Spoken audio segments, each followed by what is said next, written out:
Thanks so much for staying with us.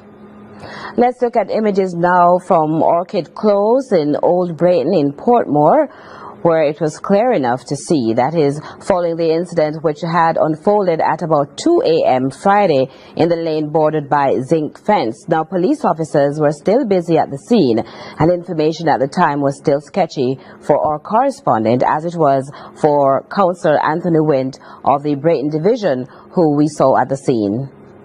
It's a bit skeptic, but I heard that some shooting took place between some young men and the police. As to how much persons have been killed is not certain, and I've been hearing different numbers, 5, 4, but the bodies were removed. Now, although it was unsure how many persons were dead, based on the reactions to what was obviously a multiple killing, this sent a signal which couldn't be overlooked. As you see, it's very quiet, and it tells the story that I don't think any other persons who got killed are from the community, because you don't hear any crying or any, any complaints from residents. So it seems that they are outsiders, and probably the police was on the trail and they ended up where the incident took place. Now, it's assumed that the community has in the past taken a flack with reports of robberies taking place on the main road and the culprits escaping through that area. And the police confirmed that it was, in fact, a quadruple police shooting. A man who was employed to the Peace Management Initiative in Westmoreland was murdered last night. 44-year-old Donovan McNeish, otherwise called Panna, of Westland Mountain in Negril, was shot and killed by unknown assailant in his community sometime after 10. The Savlamar police, who pointed out that McNeish was employed to the PMI, says he was sitting inside a wooden hut when he was allegedly pounced upon by an unknown assailant who opened gunfire. McNeish, who was shot in the upper body, was pronounced dead at hospital. On to this CVM Live update now. The 2 policemen attached to a police station in St. Anne who were taken into custody by their colleagues late May for allegedly sexually assaulting a woman in the parish were yesterday charged with rape when they faced the court. The cops, Constable George Richards and District Constable Andre Hoylett of the Runaway Bay Police Station, were charged with the offence following a ruling by the Director of Public Prosecution. The pair was offered bail in the sum of $300,000 each, with 1 to 2 sureties. They will be back in court in September.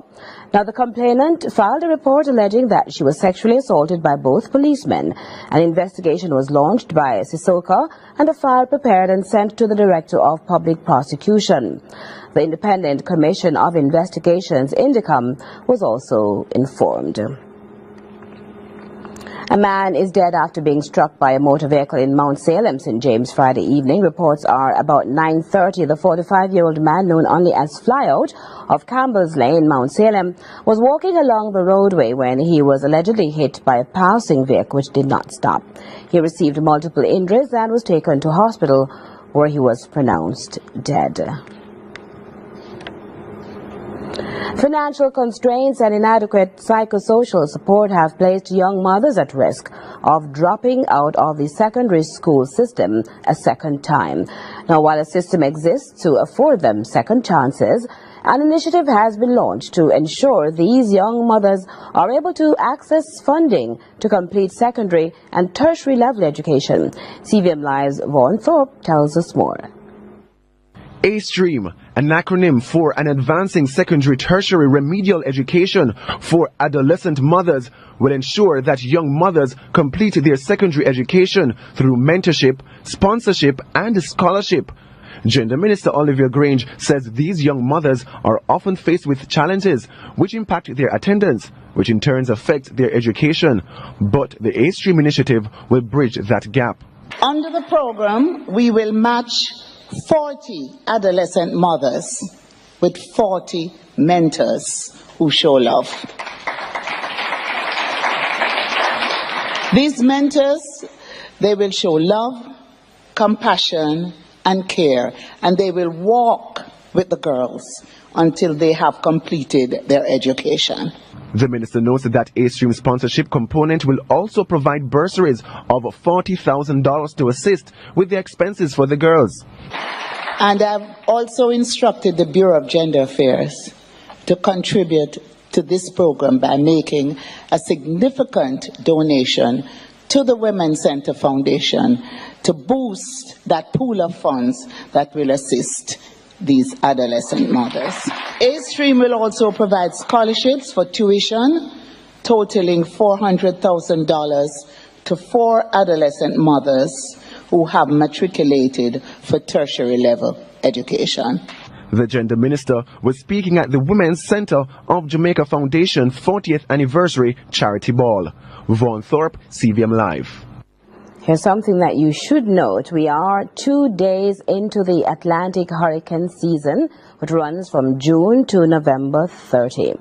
The state minister in the finance ministry says a major step has been taken in preparing for natural disasters which have had a crippling effect on the country's economy.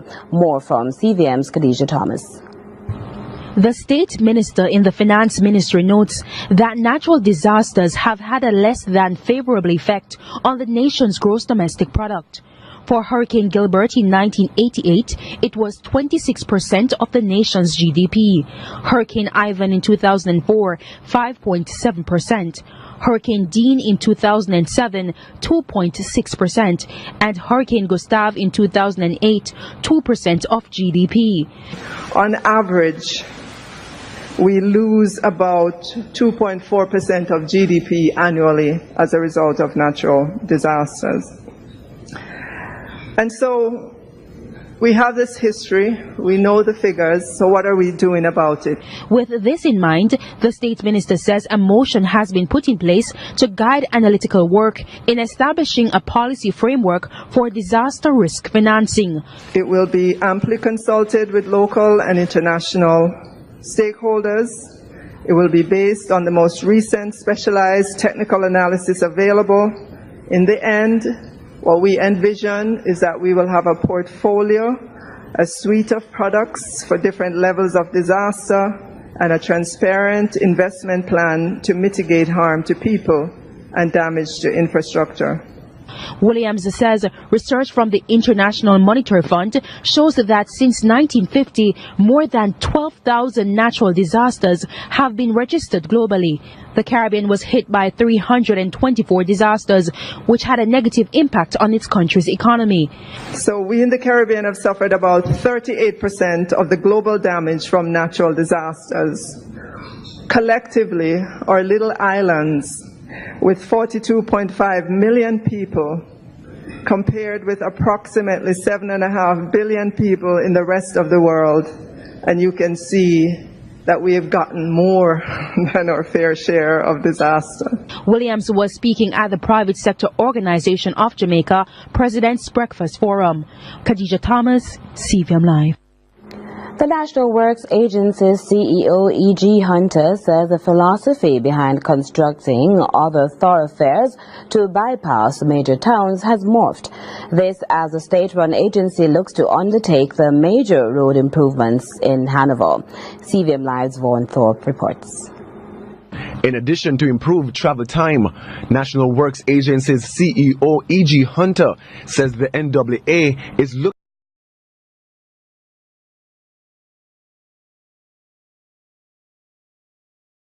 enough space for the towns to grow, because a lot of the towns are coastal towns. They can't go south, they can only go north. So what we're choosing are bypass routes that allow for improved travel time, but also to allow the towns to grow to their natural extent. As a result, Hunter is proposing an expansion for Lucy and the Sandy Bay route to be done under the Major Infrastructure Development Program. Meanwhile, the construction of a 13-kilometer-long ferries to Macfield Main Road, which is part of the link between St. James and St. Elizabeth, is also another project that will improve the road network between the western parishes. So when you get to Ferris and you want to get to Montego Bay, instead of going all the way around, you can go over the hill. We are now under the mid-feed program, improving the corridor from Ferris Cross to Macfield. It follows logically that this corridor would then need to be expanded and extended all the way to Reading. So that's the ultimate destination. E.G. Reggie Hunter was speaking at the Incorporated Master Builders Association of Jamaica luncheon recently. Vaughn Thorpe, CVM Live. We do apologize for the audio quality in parts of that report. Meanwhile, the National Works Agency, the NWA, is advising motorists that they could experience delays along the Pamphlet to Morant Bay Main Road in St. Thomas on Sunday, as the agency will be undertaking drainage improvement works at Loudon Hill, more popularly called Pondside. Driving lanes will be closed intermittently starting at 8 in the morning to facilitate the works and should be fully reopened by 8 in the evening. The reinstatement and repairs to the roadway are to follow the improvements being carried out as part of a larger flood damage program the National Works Agency is undertaking in the parishes of St. Thomas, St. Catherine, Kingston and St. Andrew following heavy flood rains earlier in May. Now, the unveiling of a newly refurbished Mary C. Cole Ward training room was done early this morning at the Kingston Public Hospital. The room, which is used by the doctors for training, was repainted, and a new television and chairs were donated by the Group Marketing Officer at Catherine Speak Bottling, Alicia Bogle. The project was undertaken by Catherine Speak at a cost of $450,000. A Manchester family is now trying to come to grips with the murder of a member of their family after the discovery of his nearly decapitated body on Friday morning. No, I'm sorry, we do not have the details of that for you. From their car following a three-way collision on a Dyke Road, St. Catherine this morning. According to reports, the driver of the Toyota Corolla was traveling along the thoroughfare and on reaching a section of the roadway overtook another motor car and crashed head-on into a Toyota RAV4. A Suzuki Swift, which was traveling behind, then crashed into the Toyota Corolla. The Waterford Fire Department, who responded quickly, removed the driver and the passenger from the wreckage. The two were taken to the Spanish Town Hospital where they were treated. At least one crossing guard in St. Andrew is calling on authorities to put proper markings on the roadway so that he can carry out his job effectively. CVM's Nicoy Wilson reports. This pedestrian crossing, located along the Michael Manley Boulevard in St. Andrew, did not benefit from the island-wide Labor Day activities on May 23. The almost indivisible crosswalk is making the job of at least one crossing guard that more difficult. We're having a lot of problem with the driver them on the road. Whenever time I try to hold up the crossing to stop the pedestrian man, the driver, nobody wants to stop. Only time them try to stop is when they see the presence of the police, or if them see the cameraman, them want to stop. He's making a plea to have this issue addressed. So I'm asking the relevant authority to come and to get the pedestrian repaint for me. Please, I'm asking you. Please and thank you. Nicoy Wilson, CVM Live. Senator and opposition spokesperson on youth, Damian Crawford, did not mince words when he lashed out against the JLP-led government for failing to create a crime plan that can eradicate the level of violence that is evident in several communities across the island. CVM's Khadija Thomas with this report. Our man will say he must stop crime without even think of a plan. Him just say a thing, and him don't have shame enough to say, John, I'm sorry. Senator Damian Crawford says, how can the crime plan be effective if an increasing number of persons are still being killed? He says citizens should be more vocal in ensuring that their leader executes this crime plan as stated. Because you don't demand nothing from a system. All you want is a rum. All you want is a boom. All you want is a spliff. All you want is a cigarette. And you realize that when PMP say we are going to free up ganja, before they say, oh, we can grow, they say where we can smoke. Crawford says when the PNP government took over in 1989, poverty was at 30%. He says a population of 3 million people would have 900,000 persons living on $200 per day. You have people who have rent. You have people who have light bill. You have people who have water. Living on $200 a day. That means we expect them to squat. That means we expect them to thief light. That means we expect them to thief water. Speaking at a conference for Councillor Leighton Smith in Southeast St. Elizabeth, he says as a people we must address the social issues in order to better our circumstance. People that live them life by internet. And if your friend does something, you prefer video him and laugh instead of learn. If a man beat the woman instead of party, you try to be a superstar to get likes from people who don't like you. Khadija Thomas for CVM Live. Jamaica joined the list of 3 other countries who have child protection compact partnerships after the signing of a memorandum of understanding between the governments of Jamaica and the United States yesterday. CVM's Nicole Wilson with this report. 2.5 million people are victims of human trafficking each year, many of whom are children. It is with this knowledge that the Jamaican government has signed a child protection compact partnership with the United States U.S. government. Chargé d'Affaires of the U.S. Embassy in Jamaica, Eric Kant, categorizes human trafficking as one of the worst forms of illicit trade due to its nature. These human traffickers are also violating human rights. So it is a very serious offense. And I don't want to be dramatic, but imagine people being kidnapped and imprisoned. Imagine people being transported from one spot of the globe to another part against their will and are forced into engage in illicit activities, including prostitution. To be effective, the Child Protection Compact Partnership will integrate several principles. 4-year plan, jointly developed by both governments, will strengthen Jamaica's ability to prosecute and punish traffickers, identify and provide comprehensive services to victims, and more importantly, prevent these crimes from happening. The Permanent Secretary in the Ministry of Foreign Affairs and Foreign Trade, Marcia Gilbert Roberts, lauds the signing of the Memorandum of Understanding. Undoubtedly, the signing of this MOU represents the mutual commitment of our countries to the achievement of our shared objectives of reducing child trafficking, violence and abuse, as well as enhancing the protection of our children. The MOU will allow our country to work very closely with the United States to improve the 3 main policy dimensions of human trafficking, what we commonly call the 3 Ps: prosecution, protection and prevention. Nicole Wilson, CVM Live.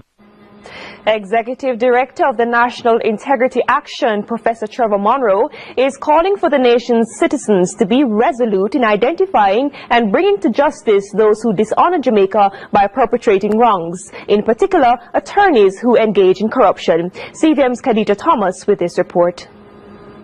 The executive director says there is a need to bring honor to communities by taking action against those who hurt the nation's children. Every time I hear a news item about what's happening to so many of our children, we have to play our part in identifying and bringing to justice all of those big people. Regrettably, among them, some family members who the youngsters trust and have confidence in. Some even pastors, men of the cloth, who use position to abuse our children, particularly our young girls. Professor Monroe notes that politicians who use their position to provide contracts on the basis of political affiliation must be brought to justice, as this is a violation of the political code of conduct. Again, not because of competence they get these positions, but because of connections, of relationships, sometimes of campaign contributions. Nothing is wrong with making a campaign contribution, that is our duty. But let us not be elevated into positions that we do not have the competence to serve on the basis of that kind of connection. Monroe, who was speaking at the Belfield Primary School Retirees Awards dinner, says citizens should not display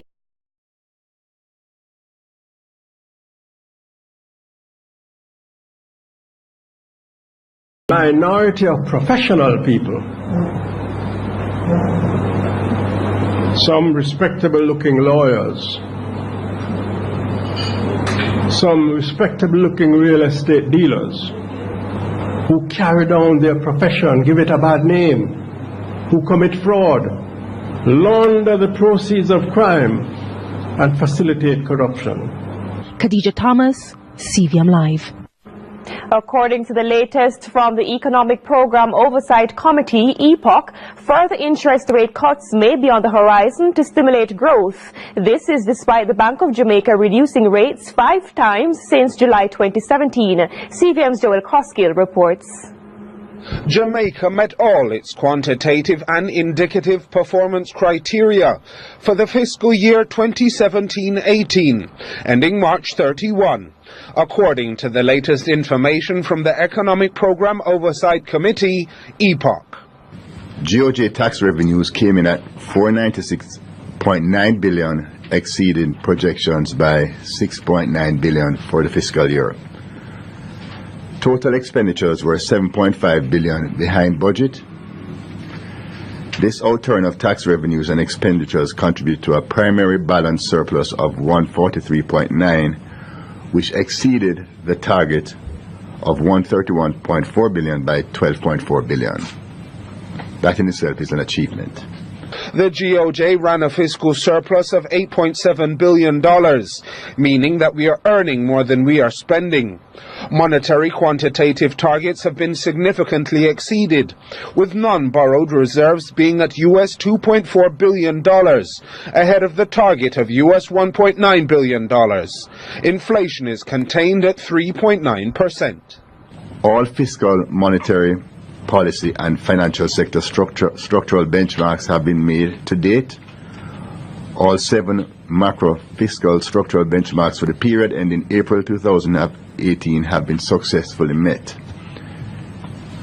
The GOJ has also met the 14 structural benchmarks for public sector transformation, public bodies and public service reform through the end of April 2018.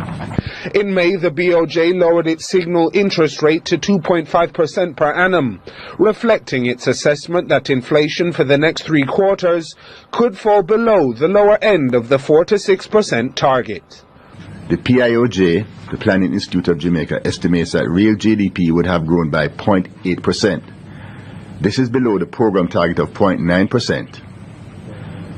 The BOJ has indicated that the ongoing economic recovery continues to be sluggish, and there still may need to be further and more